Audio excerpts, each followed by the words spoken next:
Litlifestyle podcast. And y'all so quiet. Like, we normally in here, like, I mean, y'all nervous because it's him? What y'all don't be nervous. I think everybody listening. I won't mind. Okay. This is good story. Yeah, we trying to pick up game. Thank you. Thank you. So all of you. They're about to spend a summer with me in Atlanta. So. That's going to be crunk. I know that's an outdated term. What's the good term? What's lit? It's going to be lit. Lit. That's the new one. It's going to be lit. Yeah. Awesome. Yeah, Pat Riley. Why does it sound so familiar? Like the Miami Heat owner. What is he now? He's an owner now. Is that you? Yeah. He's my dad. Oh, your dad, yeah.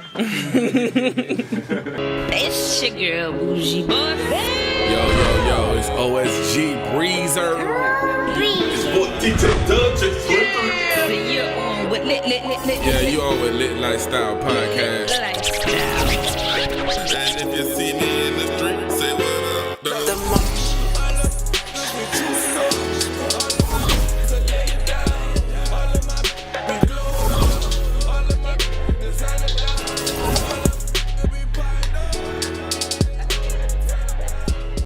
what up. What up, y'all? It's BoujieBoss back with Litlifestyle podcast, man. I've been away for a little while, man. How long has it been? We been in and out on some shows. We lit though. We are lit. We are lit, and I am so honored to be here with emcee, author, producer, journalist, upcoming book, all of it.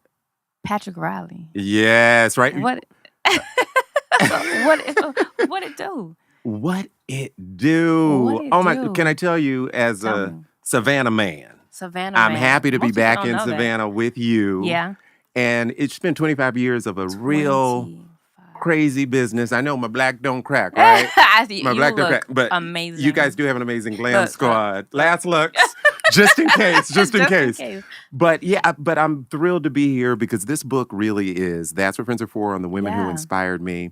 Part memoir, because it really is looking at 25 years of a career where I have, worked with Oprah and Wendy Williams, interviewed the women of my dreams. Y'all hear that? He dropping some serious But the women of in. my dreams, like Diana Ross and Janet Jackson, Mariah Carey, they're all women I've had a chance to know over the years, produce. And I thought this book would be an opportunity for me to just reflect on that a little bit. And being a Savannah boy, I want to be kind of like, I want it for the record. Because, being from Savannah, they don't always believe what you do. That's true. But now I am a published author, so I want people to really enjoy. How's it feel?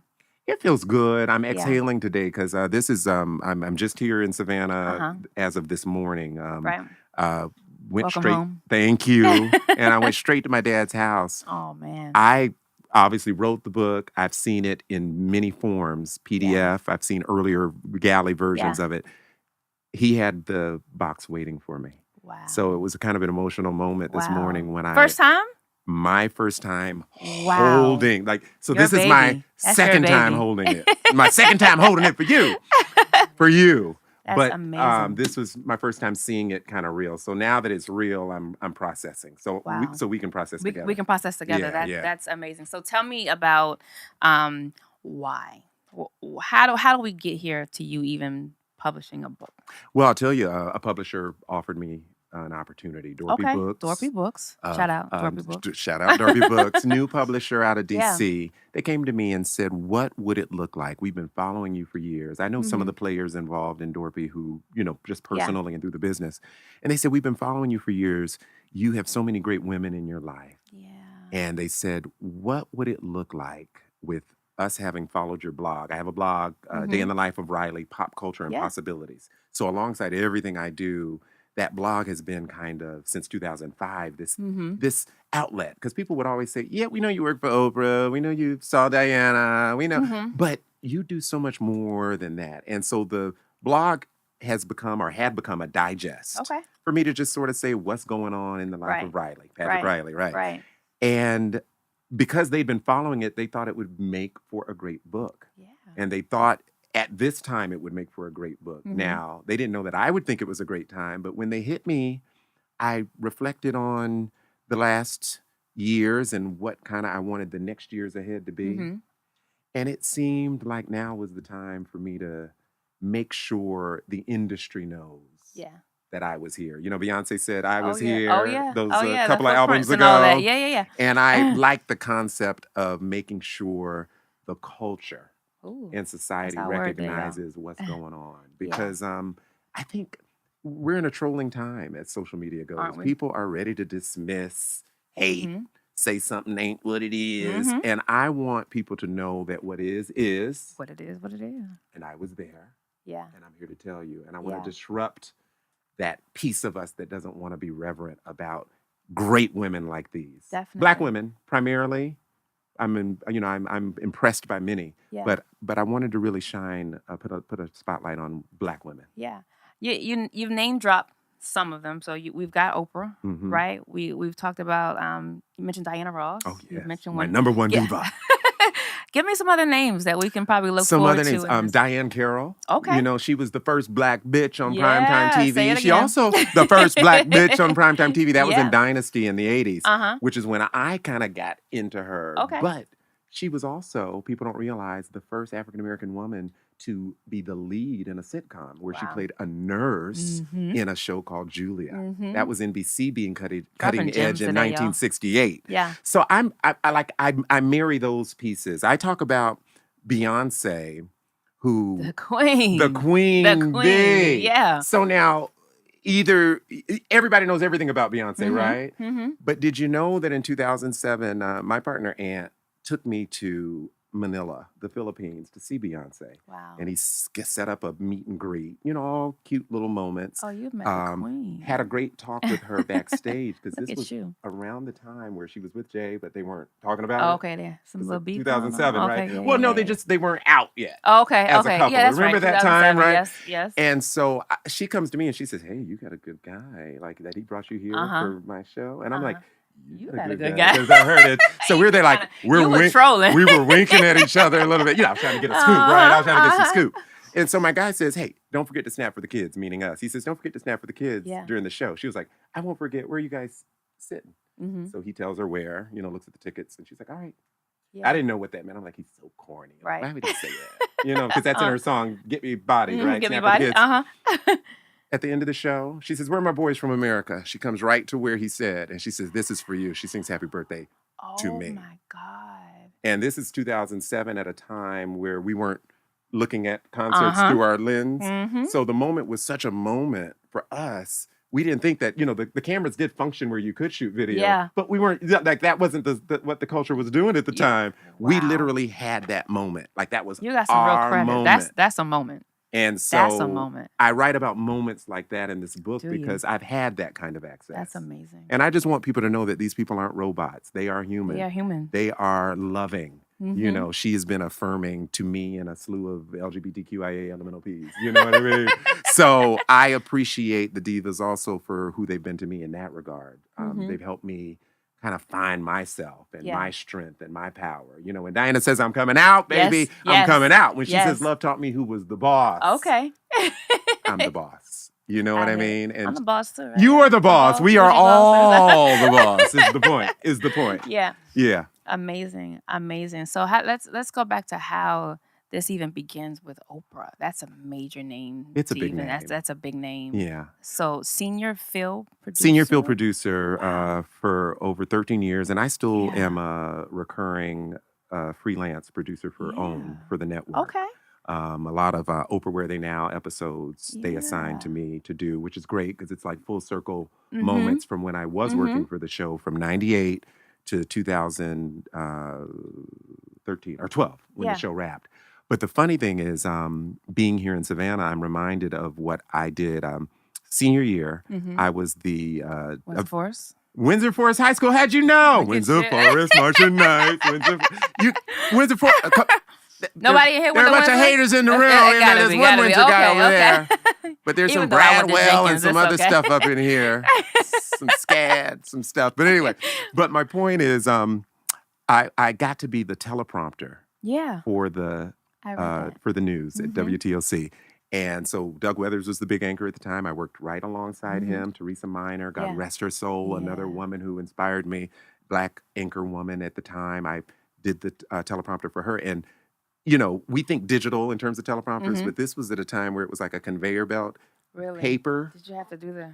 It was like all that. But every day I'd come from Windsor Forest High School after school to be the teleprompter for the 5 o'clock and the 6 o'clock news. So I bring that up because when I graduated, I was the graduation speaker at the Savannah Civic Center Arena.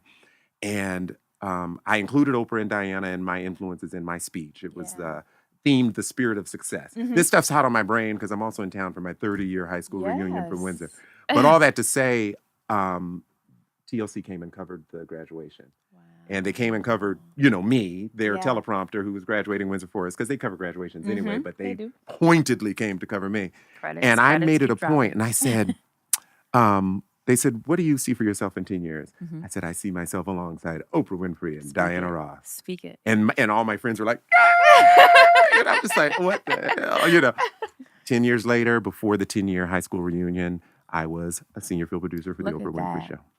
Look at that. And Diana would be one of my assignments eventually inside that opportunity. Amazing. So you speak it, and sometimes it happens. And it comes right to life. It's amazing. Amazing. So that's why for the 30, I'm like, how am I going to top that? How am I going to top that? So my book hopefully helps. So how do we go from, Oprah, knowing her stature and what she does, to Wendy Williams? That's interesting. Wow, check that. That was an interesting transition, may I say. Because when Oprah is number one. Yeah.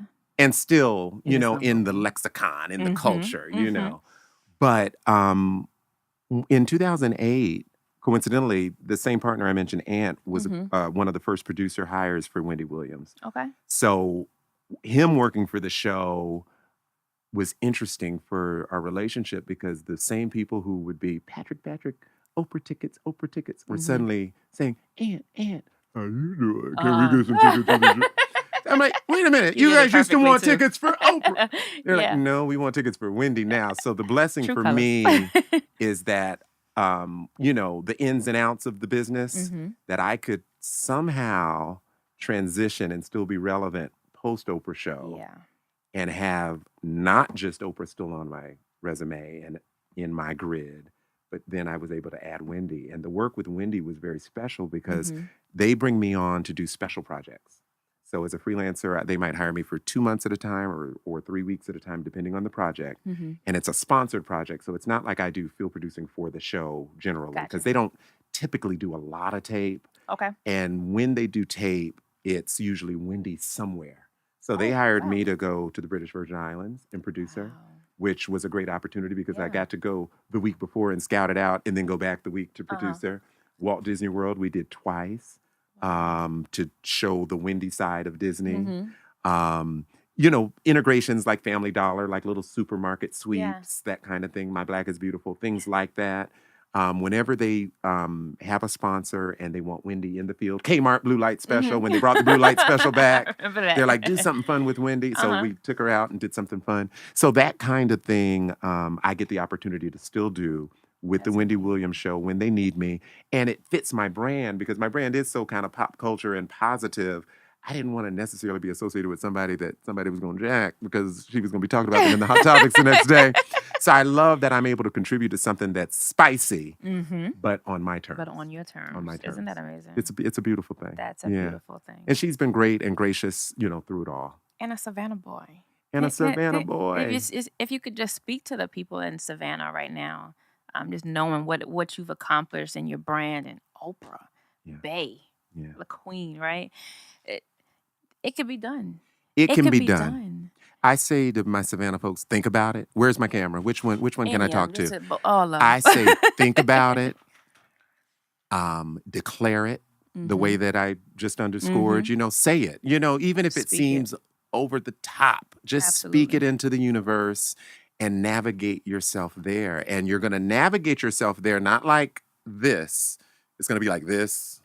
And the goal is when it's like that, not to give up, to stay the course. There are a lot of times when, one time I was hanging out, having dinner with friends, and I had scheduled my week to not do anything for the Oprah show.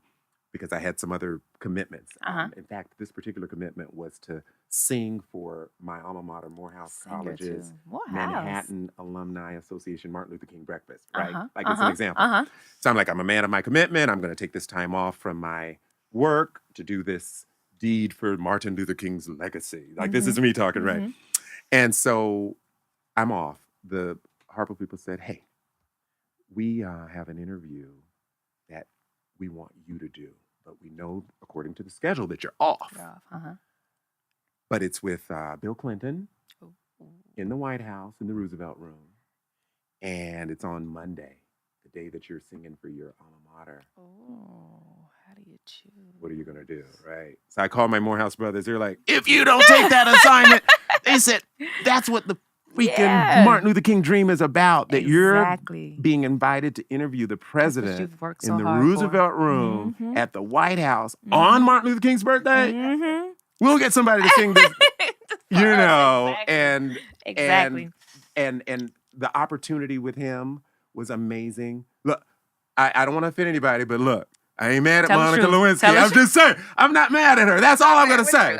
That's as radical as I'm going to get. I'm sorry, Savannah. Don't be upset with me. Don't be upset. That's real. That's real. Don't be mad. President Clinton had and has such charisma. Yeah.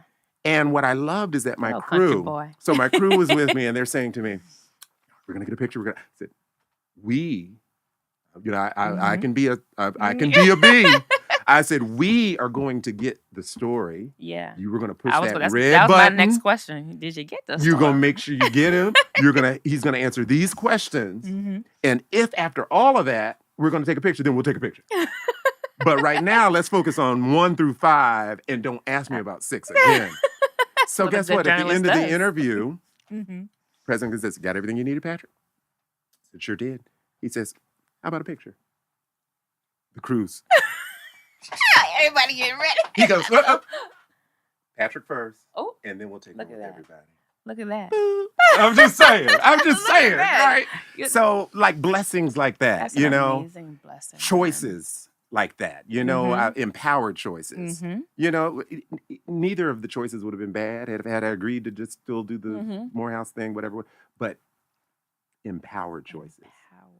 And that choice made a lot of distinctions. I made, you know, someone the Harpo people called and said, what are you gonna wear? I'm like, firstly, we're not going to micromanage what I'm gonna wear. I chose to wear an African designer, Moshood, in a traditional construct. Look at you. Because, you know, I'm still a black man in America and I can still represent myself for the institution. Absolutely. And for my constitution. Absolutely. Do you know what I mean? Like that. And so that picture sits in Moshood. He's a Nigerian designer out of Brooklyn. And it sits in his salon in Brooklyn. And he says, King Patrick, you know, like he just is enamored that I made that choice. Absolutely. So even when I'm given these opportunities, I can still be radical, you know, benignly radical, you know, for my brand. Absolutely. Yeah. But not only was there Bill Clinton, there was also Barack Obama. There was Barack Obama. There is Barack Obama. Yes. There needs to be Barack Obama again. Okay. Let's talk about how that happened. Let's see. He also, if I'm not mistaken, I want to make sure I have the story correct, but after you guys spoke, he reached back out to you to make sure that you had what you needed to have and was willing to talk to you again at the airport before. In Las Vegas. Let's talk about how this happened. Well, this wasn't President Obama outright. He was running, and he and Hillary were in heat to see who was going to get the Democratic primary. And they were all there in Las Vegas for the National Association of Black Journalists, which I'm a former board member. I've chaired the Arts and Entertainment Task Force for NABJ for many years. So I have stake, in the organization and in the industry. And so my good girlfriend, 4-time Emmy award-winning journalist, Mara Scavo-Campo. Give the credit. Because I'm proud of her. She's a woman who inspires me. She's GMA. She's Today Show. She's a great lady. And so it is she who got us the original access, which was to say hi after he gave his speech. So he came back. I reminded him that we had met at Oprah's Legends Ball, which I can share as a separate we'll talk thing. About that. But then... and we had our quick exchange, and then they rushed him off to his next appointment. He had a couple of other local appointments, Uh-huh. but we get a call from one of his handlers. Yeah. And he said, he feels like he didn't get enough Yeah. time with all of you. So can you meet him over at the charter airport in Vegas? He's Yeah. going to get on a private jet to go to his next destination. He, Michelle, and the girls. Wow. The girls were reading the new Harry Potter for the time. Find out what the new Harry Real Potter people, not was robots, real people. June 2008, because the girls had it before anybody, Mhm. you know.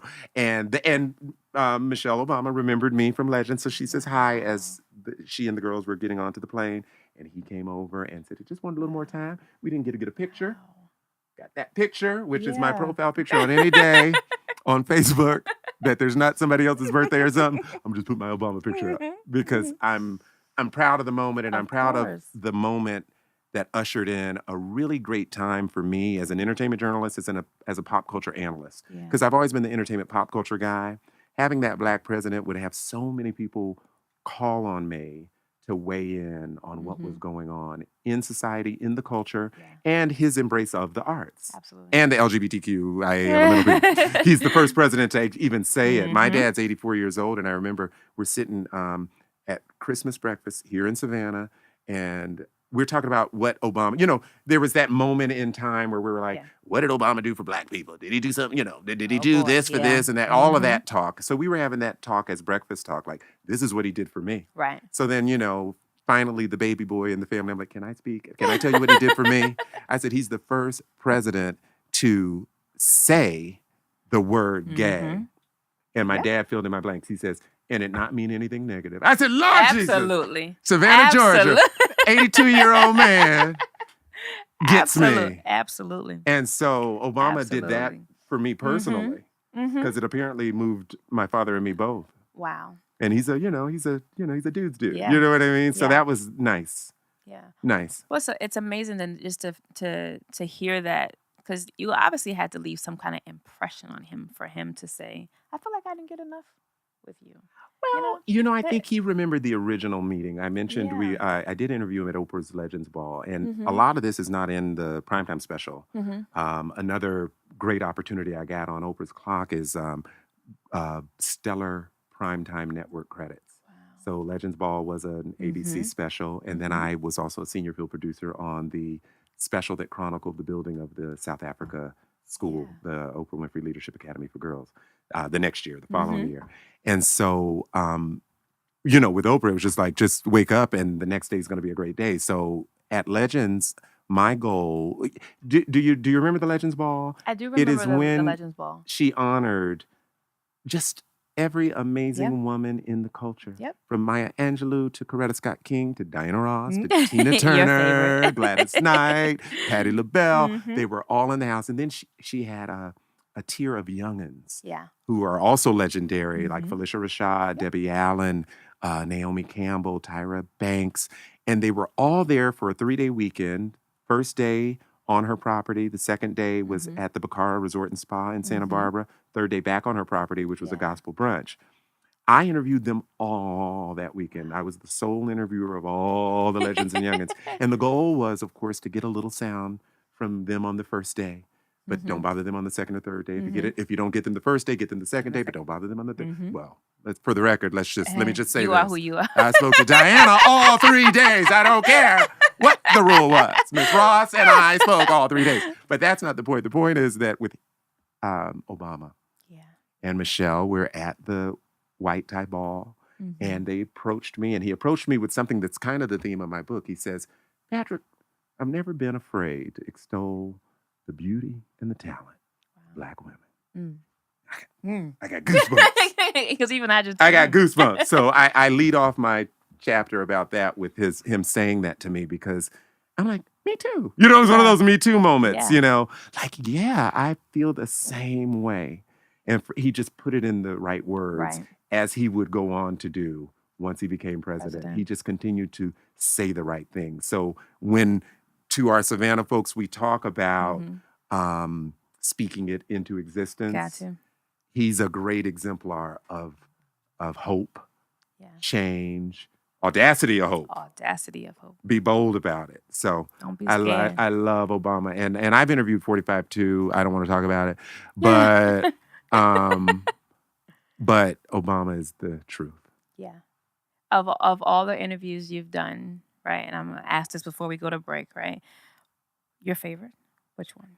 My favorite was when Motown the Musical invited me. That's the big Broadway show that's now traveled all over the world. And that was after Legends. That was in 2013, just a few years ago. And I, as a pop culture analyst, I'm often on different people's air talking about theater, what's going on in entertainment. And I was for a Nigerian-based network, iRise, doing a lot of guest hosting for them, but also doing theater segments. Okay. And on this particular rundown, I did a segment and talked about Motown the Musical. And it's coming up. It's going to be great because, of course, I love Diana, right? I was on NBC's Cozy TV also talking about it. And I was on something else talking about it, TV One talking about it. And so once the marketing people were looking at who's talking about us, they're like, this guy's talking about us. Berry Gordy said, let's hire him to be our host for opening night. Motown the Musical. He can interview all of us. All of my Motown's greats are going to be there. I'm coming with Diana. And so Diana gets out that car with Barry on 46th Street between Broadway and 8th. And it was like the Beatles, baby. Like that. The street rocked. The street rocked. And so I was so just enamored of the moment as she and Barry are approaching me. She's saying, as they're approaching me, she says, watch out for him, BG, Berry Gordy, founder of Motown. Yeah. Watch out for him, BG. He has a memory of steel. Oh. Diana saying this to me as she's approaching me.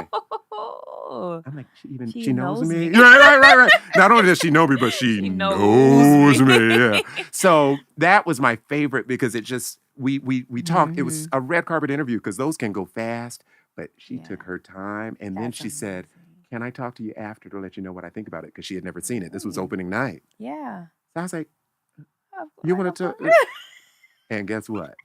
Miss Ross came right up to me and was just wanting to let me know. She was like, I cried. She says, I'm cute, referencing the person who was playing her. She was like, I'm cute, So it was just a great, great night of interviews, but I felt something real special with her that night. That's as you should have.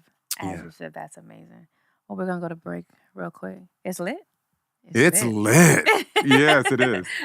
Litlifestyle podcast is brought to you by Vital Consumption's Bulletproof. It's one of the most healthiest energy drinks with none of those shaky, jittery feelings, nor will you crash at the most inconvenient time.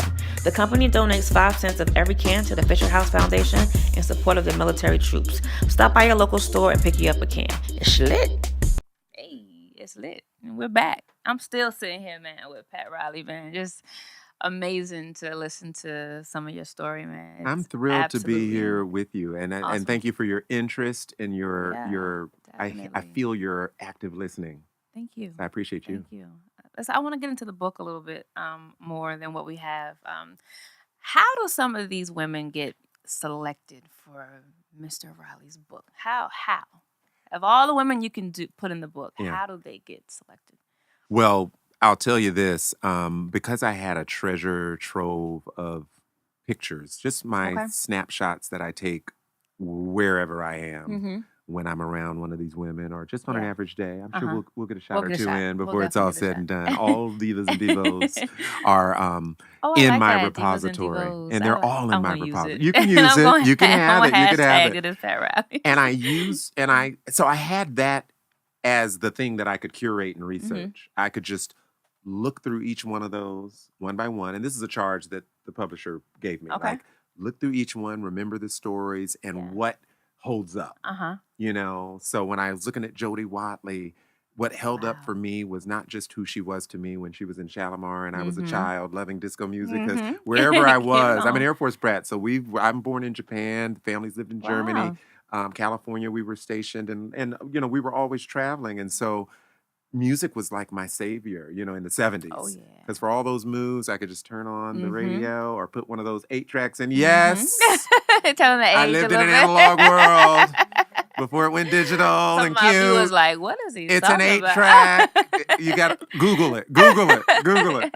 And disco music was like a big thing in my household. I mean, my parents weren't necessarily listening to it, but they let the kids do it. And so with that, I loved Soul Train, Jody Watley was a Soul Train dancer. Then when John Cornelius put her in a group with Jeffrey Daniels, who was also a Soul Train dancer, he taught Michael Jackson to do the moonwalk. And then For those who didn't know. For those who didn't know. Educate and them. then they hooked him up with Howard Hewitt, and they were just this great group that I loved. Yeah. And I loved her, much like I love Diana in the middle of the Supremes. I love Jody Watley in the middle of those guys. And then when she went solo, it was an amazing thing. She had pop success beyond globally. Madonna and Janet Jackson stand on Jody Watley's shoulders for many reasons. Mariah Carey stands on Jody Watley's shoulders. It's the first hook girl. Yeah. There's that song Friends with Eric B. and Rakim. Come on. Come on. She's the first to do it. And she fought. Google, YouTube that one. Don't Google that one. YouTube that one. Because she's the first person to say, I want these MCs on my record. Yeah. Yes, I'm a diva. I'm a pop diva. And I think this is making music and pushing music in a new direction. She did the first push. She did the first push. With a little bit of Chaka Khan, I've been reminded by one of your executives who also got in on that with her I Feel For You, her remake of Prince. But then it was juxtaposed with Melly Mel and his dubs and Chaka Khan. Let me rock you, Chaka Khan. You know what I mean? That whole thing. So Chaka's in the book too, by the way. So those kinds of memories I took myself through as I looked at my pictures with these women. And we made the decision then to categorize each chapter like a memoir. Like, if I'm going to talk about singers, I'm going to talk about how the singers impacted me. If I'm talking about women we lost too soon, like Whitney Houston or Vesta Williams, that would then be the chapter where I include my mom, because she's someone I lost too soon. So I've been able to weave biographical elements into the pop element, the entertainment diary, the part of me that's like the Black Andy Cohen. You know what I mean? I just love women, but not to exploit them, to elevate them. And so with that, a little different than Real Housewives of Atlanta. No offense, Andy, I still want to be a bartender on Watch What Happens Live. Do you? I do. Yes, because somebody needs to celebrate. But all that to say, that's the one part of it. And then because I had so many pictures, such a treasure trove, as the publisher once said, we decided to have a scrapbook section for each chapter. Okay. So if you don't want to read all my prose, which is good prose, but if you don't want to read it, there's a section in each chapter that is a scrapbook. Oh, well, look at me. I'm talking to you like I can't show. I can show you. So each chapter has a scrapbook section. So it's like you go through the prose, as just like any book. And then after I tell that chapter story, there's a scrapbook. Okay. And there's that in each chapter. And then I literally include a slew of the pictures, and I found real personal memories, things that meant something to me that people can kind of embrace and look at. Oh, I like it. And it's like an Insta story type thing, So I always say these are sometimes less literary times. People want it quick, fast, and in a hurry. Go to the So here are your options for the Oprah book club type. You can just read it from beginning to finish. But guess what? Lots of pictures for those who don't want to read, and shorter descriptions of my experiences with these women. You just got some more interest just now when you did this. You get it? So there are a multitude of ways to experience this, and I always say to my New York commuters, you can, this is like the book you have on the train or the bus when you're commuting into the city or out of the city or to work or whatever, and you read maybe one chapter going in, then you do the scrapbooks coming back, and you could, this could take you through the month. Yeah. Do you know what I mean? And then you could start again. You know what I mean? That kind of thing. So, I love it. So I like the structure of it with the support of my editors and people who know publishing a little different than I. But the vision is spot on with kind of how I vibe. And it's an extension of what I've put into the industry now unpacked in a book. Absolutely. So I like that, or bottled up in a book, and I like that. Absolutely love it. What do you think about the representation of Black women now? Since you love women, you love women. Yeah. What do you think about the representation of Black women from then to now? I mean, we've got something that just happened. Beyonce headlining Coachella. A big deal. That's a big deal. A big deal. That's a big deal. We also have, Miss Burke, who started the Me Too movement, but didn't get its recognition until. But she is now. Until until day late, dollar short. Exactly. Someone might argue. Yeah. So what do you think? I think things for marginalized communities, the likes of Black women, Mm-hmm. the likes of Black men, the likes of LGBTQIA people of Yeah. color, I think we have all seen improvement at a petty pace. Petty pace. Ooh, I like Not it. so that we can exhale. Yeah. So a little bit of why I did this book was to disrupt the notion that there hasn't been Mhm. change, but I've also underscored where that change shows up. For example, I have a chapter on creatives Mm-hmm. because one of the big changes in the industry is women behind the scenes. Definitely. The deal makers. Ava DuVernay, Mm-hmm. Shonda Drop the Rhimes, names. Mara Bracca-Kill. Mm-hmm. And guess what? They're all friends. So, like, I'm going to tell you a story about Ava DuVernay, who you're hearing about inside of her success with OWN and Queen Sugar, as well as the feature films like Shout out to Selma. Queen Sugar. Whoa, Third, what an don't we love amazing- it? Don't we What love an that? amazing- I interviewed Kofi Siriboe before he was cast in Queen Sugar, and I Wow. knew he was going to be a star. He was going to be something. But I knew he was going to be something. But he's totally a superstar, right? Mhm. And just the whole show, the whole cast, the storytelling, awesome. Wow. Well, I met Ava DuVernay in 2006 as a Hollywood publicist. Wow. And guess what her account was at the time? What was it? Dreamgirls, the movie. Wow. And guess what she wanted me to do? What's that? She wanted me to interview Jennifer Hudson 5 months before Dreamgirls came out in front of 1,000 Black journalists with a preview screening of Dreamgirls. Wow. And they said, you'd be perfect for this because for all the reasons, you love women, you love the mhm, divas, you sing with the divas. I also sing like the divas Yeah, sometimes. if you've missed that. Yeah, I do. I get that in too. too. And she made that moment happen for me as a Hollywood amazing. publicist. You know, as That's a little more yoke to me as a journalist. So it's like, oh, it's my friend Ava made this Mhm. happen. And fast forward 2 to 4 years later, she's coming out with Middle of Nowhere, which was her initial independent film that went on to win much festival praise. And then everything else she's done since then. Right. And I love to speak that narrative because kind of the who of who she is as an exemplar for Black filmmakers at large is exactly who she was as a publicist. Yeah.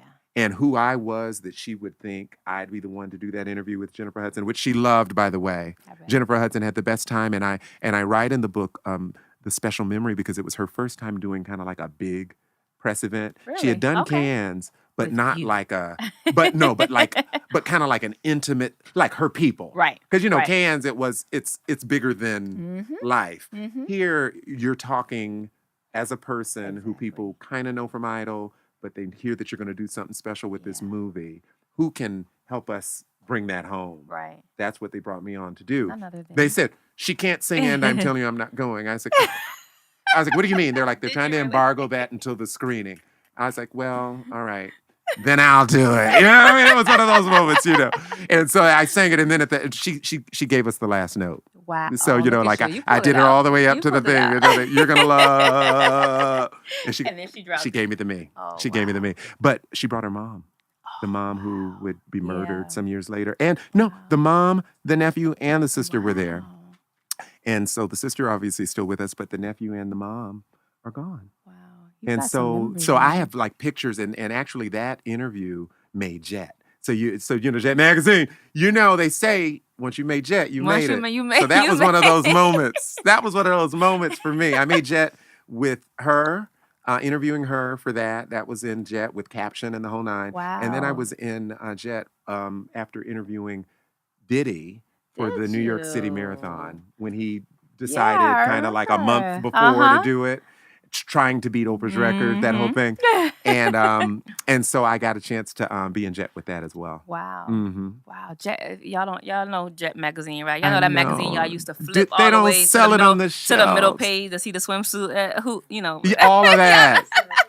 The That's Jet, centerfold. the beauty of the week. The beauty of the week. And then you go to the back to look at the charts, the top 20, right? Yep. They had the top 20 albums, the top 20 singles. And then that last Absolutely. page to let you know it was on TV, Black People on TV. It was basically the Black People on TV page. I loved it because Absolutely. they helped you, like the TV guide, I'd have to go and study that but Jet just said every black person who's going to be on this week. Absolutely. Here you go. Wow. I miss Jet. I miss Jet. Yeah. We all do. And you know what? This book also plays to that sensibility. Growing up, I was a child who loved celebrity. Mm-hmm. So I loved to read Right On Magazine, Rock and Soul, Black Beat. I loved to read Sister to Sister, Jamie Foster Brown, those long, involved interviews. I just loved it. And so I kind of liken this book to be as highbrow as some of the greats who've written books about divas, like Donald Bogle had a wonderful book called Brown Sugar that really looked at the origins of black women in entertainment, the Bessie Smiths, the Ethel Waters, the Josephine Bakers, the Lena Hornes. And I consider this kind of an update of that because I'm speaking in a contemporary context, but putting some of that historical stuff in there to make sure people know that not even these women stand alone. They're standing on shoulders and shoulder pads as well. You know what I mean? And but the other part of it, it's like the quick read, like the scrapbook section, the way that I offer you some of my memories. It's kind of like how I felt when I would read Cynthia Horner's Right On magazine, and how, like, when I'd read Stanley Bennett Clay worked with Black Beat for many years. He's an actor I knew of in the 70s, would go on to do a lot of great entertainment journalism in that celebrity world. And to kind of be able to, as a person in the industry, connect the dots and say, oh my God, legitimate people were working for these teen magazines. It was just its own kind of frequency. Right. And this book kind of gives you the high-low of that. You know what I mean? Yeah. Well, I am already a fan. I've got to get my copy, Yes. Obviously, and get you to sign it. Absolutely. Because I'm very intrigued and interested in being a part of your. Who's your members. favorite diva? May I ask? Like, do you have like a favorite? Who would I say is my favorite diva? I'm gonna go with Chaka Khan. Ooh, Chaka Khan. She's awesome. She's fire. She's amazing. I interviewed her several times. Have you? Sometimes more succinct than others. That's all I'll say. But I love Chaka Khan. Okay. I love Chaka Khan. Amazing. Well, I'll tell the viewers, obviously, where they can find the book. Yes. Where they can find you. Absolutely. So let's do, you can find me on any of the social media platforms. Just put Patrick Riley in, Riley, and you'll find me on Twitter. You'll find me on Instagram. You'll find me on Facebook. And this book you can, at this juncture, buy from the Dorpy Books website. Yes. So that's www.dorpybooks.com. And there's a link for That's What Friends Are For by Patrick L. Riley, and that's me. Amazing. So you can buy that book. It's a great read. And what I'm doing now, I'm touring. So like I'm here in Savannah. Yes, I'm going to be are. in Detroit for the National Association of Black Journalists Convention. I'm going to be in Charlotte. The LGBT Chamber of Commerce has invited me to be its keynote at the end of July. Dartmouth is sending for me. The young ladies at Ivy League's Dartmouth in East Hanover, New Hampshire are having me in the fall for one of its first programs in the new year. Toronto, there's a big social media music festival that I'm also going to go and do some book press at the end of July. So I really am going at this juncture places where my pre-order buyers bought and bought heavy. Yeah. And they're now sending for me in a That's sense. amazing. But the vision, though, is that this will be a companion. Like it may, I don't know if it's going to out of the box be a bestseller or win any literary prizes. It might. I mean, I'm open to that. I'm open to that. But what I'm more so interested in is this book being a companion. So as I am doing more public speaking, more sharing of my experiences as a journalist, as a Black man in America, as an LGBTQ man in America, all of that, this book will go with me. And so my hosts can buy the books and sell them, to their people who will support those programs. And I want this to live beyond kind of a promo time. This is my baby. Absolutely. So I want to watch this baby grow with me. And who's to say if it will grow into another book and all of that? I mean, obviously it begs a follow-up, which is The Men Who Inspired Me, right? Exactly. But, and maybe I could do that because when I was when I went through Y'all heard it here first if he's going to do it. If I'm going to do it, and I'll tell you why, because it's not the original idea, but in the research of going through my treasure trove of assets, all the pictures and such, I'm stumbling into men. I stumbled into, oh my God, I forgot I was billed right alongside Dick Gregory, the amazing activist who we lost last year. Yes. And as I'm working on the book, I'm like, oh, the publisher said, did you find the blah, blah, blah, blah, whatever they were asking? I'm like, no, but I found a picture of me with Dick Gregory, and I found a picture of me with Harry Belafonte. Wow. And so I just started to interested. kind of, you I'm get it, right? interested. And also, I came up in Atlanta when I was at Morehouse in the late 80s into the early 90s. It was right at the time where Atlanta was becoming a new Motown. Mm-hmm. Diddy was, not Diddy. Jermaine Dupri was launching So Def. So we had Crisscross, we had Escape. Yeah, Now the back in TLC, the lexicon. L.A. and Babyface with TLC and Tony Braxton. I was great friends with Pebbles during the time. Wow. So I talk about her as the manager. You got some juice. I was there when all that stuff was going on. Like when the member of is it Tamika, the member of Escape? Yeah. When we as an industry found out she was pregnant. Yeah. I was at the party. You were at the like at the Roxy in Buckhead. You gotta know about the and we were all like, the house down. Did you see? Right. Yeah. She dropped Andre Rison when you know about it all. Can I tell you when Left Eye burnt down Andre Rison's home? Because I was a producer for Good Day Atlanta. Good Day Atlanta was like my big initial gig out of Morehouse, and I did a lot of interview. That was where I began to do celebrity interviews because often they wouldn't come to do the morning show. I had to go to them, and so we were the only local affiliate to qualify who Lisa Left Eye Lopez was because everybody kind of knew the TLC. Yeah. But they were like, who's who? Because it was the first time one of them was kind of being separated from the other. We were the only ones to get it right the first time. Wow. And so I credit being that whole concept of I was here. I was here and I was not here. I was here I was taking no prisoners. I was there to be a difference. And to make sure even then that I was celebrating. When my bookers at Good Day Atlanta would say, what's the difference between an In Vogue and a TLC and a Black Girl? That was another group at the time. They're like, what's the difference between Changing Faces? That was another one. I'm saying, then sit down and let me explain it to you. Because they would sort of say, like, you just had a girl group on last week. We don't need one. I'm like, there are distinctions. And I'm going to teach you. And so I got an opportunity to do that early on in a way that I'm proud of. Absolutely. For the marketplace. Do you think when you think back to that Atlanta, did you see it becoming what it is today? Atlanta's I saw it growing into something bigger than it was, for sure. Because when I left, it was before the Olympics even came. So that was 96. 96, yeah. And so I left in 95. And so I knew it was going to go global in that way. But what it has become as sort of this Hollywood East, Hollywood South. Exactly what you can call it. A lot of film work, a lot of reality work.